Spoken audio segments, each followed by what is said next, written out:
বিলাসবহুল গাড়ি করে গরু চুরি করে পাচার করার সময় দুই অভিযুক্ত কুখ্যাত চোর জনতার হাতে উত্তম মধ্যম দেওয়া হয়। দুই অভিযুক্ত চোরকে এই মুহূর্তে যে একটি বড় সংবাদ উঠে আসছে চুরিলাম এলাকা থেকে জানা যায়, একটি দামি প্রাইভেট গাড়ি করে গরু নিয়ে যাচ্ছিল চুরি করে সোনামুড়ার উদ্দেশ্যে, তখনই অন্য একটি গাড়ির সঙ্গে ধাক্কা লাগে।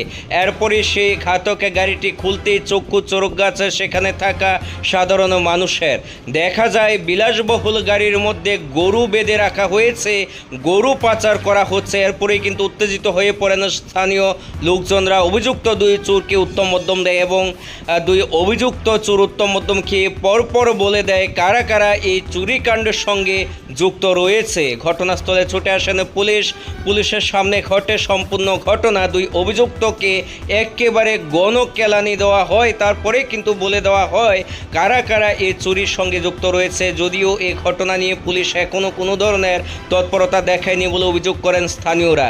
মূলত রাজ্যের বিভিন্ন জায়গাতে ইদানিংকালে ঈদ উপলক্ষে গরু চুরির হিড়িক দেখা যাচ্ছে। প্রত্যেক দিন কোথাও না কোথাও গরু চুরির ঘটনা সামনে আসছে।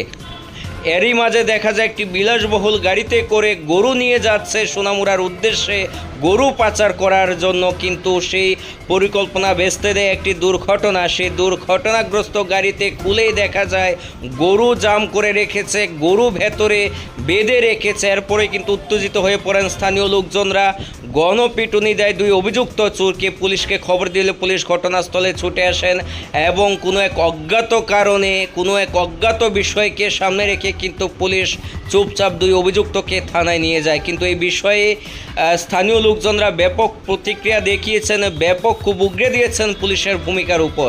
কি জানাচ্ছেন স্থানীয়রা এবং দুই অভিযুক্ত চোর গণপিটুনি খাওয়ার পর শুনুন। আরে গো তোমরা নাম কি? চুরিলাম কেমনে আইছো? এলাকাবাসী বলতেছে তোমরা গরু নাকি চুরি করে আনছো। গরুটি কোনখানে নিলে হইলে?